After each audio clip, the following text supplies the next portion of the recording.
You know that feeling when someone tells a story about their childhood and you realize every single detail applies to you, except nobody was talking about you? Nobody was even looking at you. That's where this starts.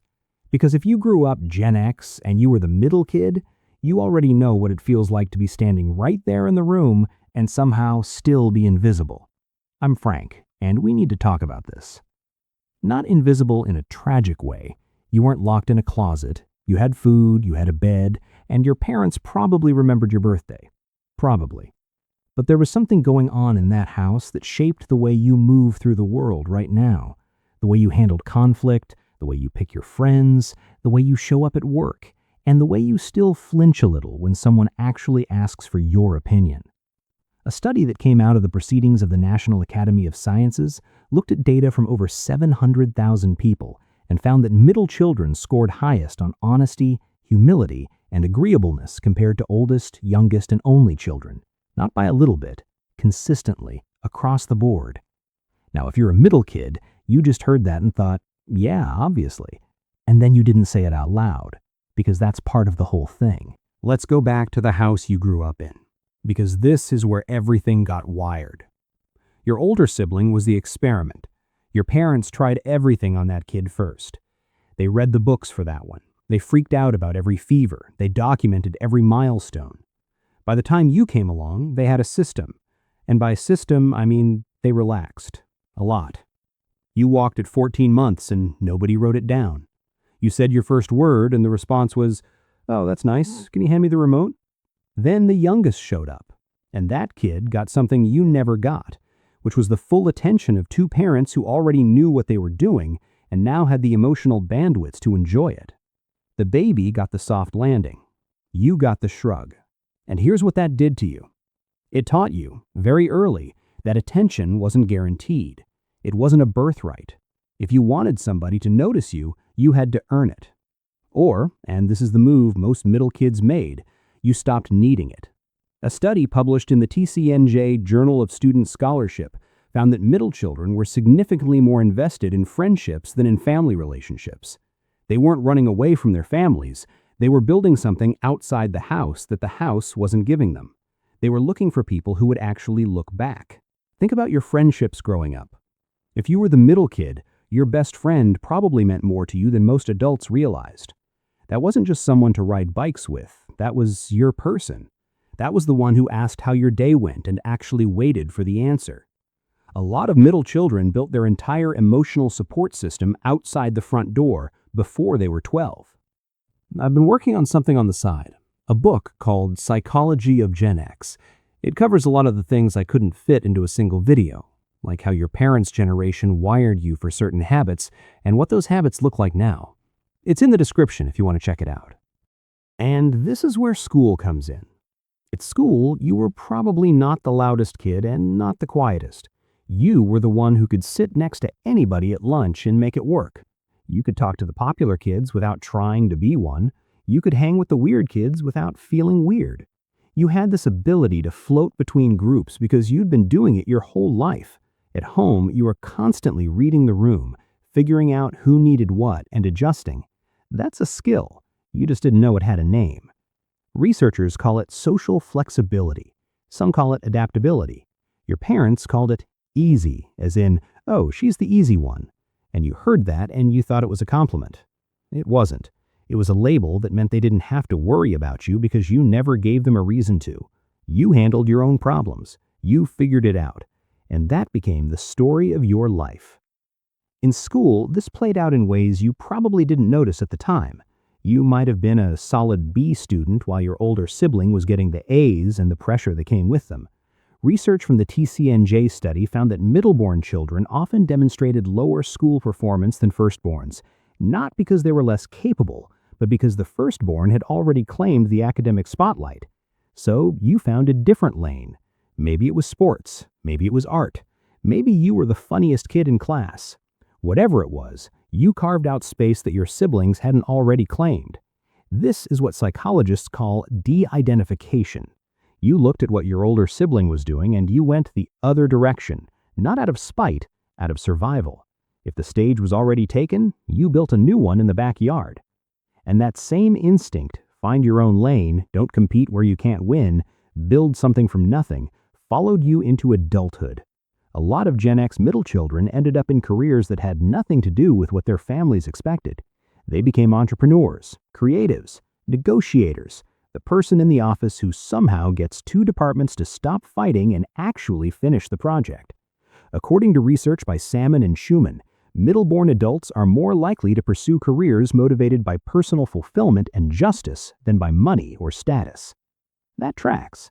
You weren't raised to chase trophies. You were raised to be useful. And you stayed useful.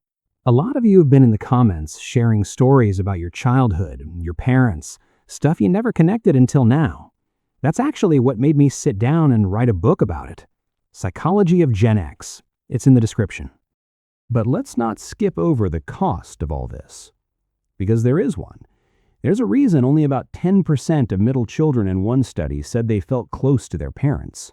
10%. That's a number that should stop you. It doesn't mean they hate their parents. It means the connection was never the same. The oldest had the intensity. The youngest had the warmth. You had the freedom, which sounds great until you realize nobody was checking in. And for a lot of Gen X middle kids, that freedom showed up in some very specific ways. You were the one who could disappear for hours and nobody noticed.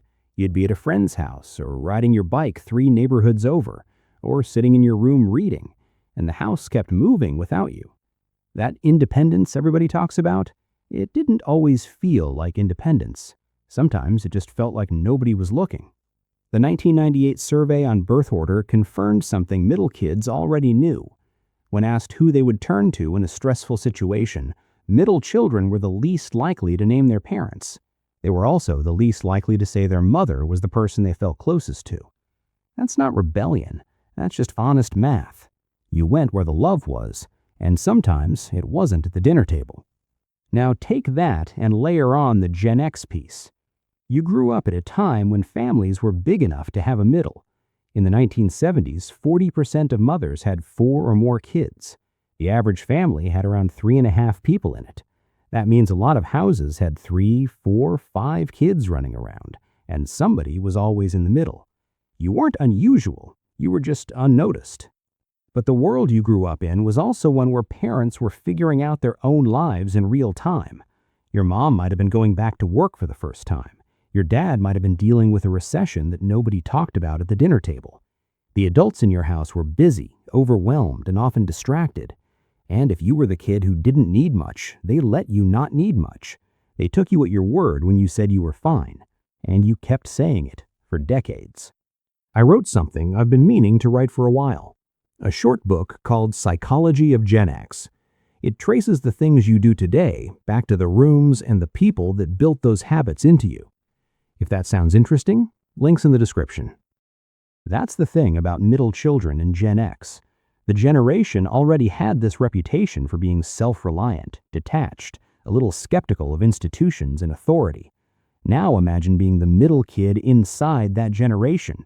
You got the generational independence plus the birth order independence. That's a double dose of I'll figure it out myself. And most of you did. But it came with a quiet loneliness that a lot of people never talk about. Let's go back to friendships for a second, because this is where middle kids actually won. Research consistently shows that middle-born children build stronger, longer-lasting friendships than their siblings. And not just more friendships, deeper ones. They're the friend who remembers your birthday without Facebook. They're the one who shows up when things fall apart. They learned loyalty outside the family system because they had to, and then they carried it for life. In school, this made them the glue. They were the kid who held the friend group together. When 2 people in the circle had a fight, the middle kid mediated. When somebody was being left out, the middle kid noticed. Not because they were saints, because they knew exactly what it felt like to be the one nobody was paying attention to. That radar never turned off. Studies have found that middle children score highest on openness to new ideas, 85% of them compared to about half of firstborns. They're more willing to take risks, more willing to try something nobody else has tried. And at the same time, they're the best team players. That sounds like a contradiction, but it makes perfect sense when you think about how they were raised. They learned to be creative because nobody was handing them a playbook, And they learned to cooperate because nobody was going to fight for them. They had to get along to survive. That combination, creative and cooperative, made them some of the best managers, mediators, and partners you'll ever meet. Research from Salmon and Schumann found that middle children are less likely to get divorced than their siblings. They're less likely to be in therapy. They're less likely to be neurotic. The whole middle child syndrome, this notion that middle kids are damaged, bitter, attention-starved, doesn't hold up when you actually look at the data. A study of 370,000 people found no meaningful personality differences tied to birth order when you controlled for other factors. The syndrome is a story we told ourselves. It's not the whole picture. But here's the twist. Middle children are disappearing. In the 1970s, the three-kid family was standard. Today, nearly 2/3 of mothers have one or two children. The middle child is becoming rare. Some researchers have called them an endangered species. There are still about 70 million middle-born adults in the U.S., but the pipeline is drying up. Families with 3 or more kids have held steady at about 23% over the last 25 years, so the middle child isn't gone, just uncommon. And that matters, because the world loses something when you take the middle kid out of the equation. You lose the negotiator, the peacemaker, who actually means it, the one who learned very young to walk into a room and read it, figure out who's upset, who's pretending, who needs something they won't ask for. That skill didn't come from a class or a book. It came from being the kid who had to figure out the family's emotional weather every single day with 0 instructions. If you're a Gen X middle child listening to this, you probably haven't thought about any of this in a while. You moved on. You did what you always do. Handled it, didn't complain, kept it moving.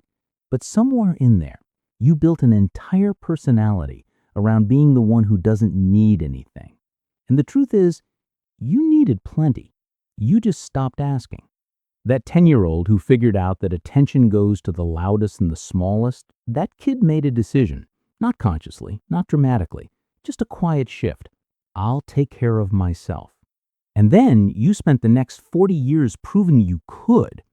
The thing nobody told you is that taking care of yourself isn't the same as being fine. And you were never the easy one. You were just the one who made it look that way. Quick thing before I go. I put together a book called The Psychology of Gen X. It came out of doing this channel and realizing there was a bigger story connecting all of these topics. If you want to take a look, it's linked below. Thanks for watching, and I'll see you in the next video.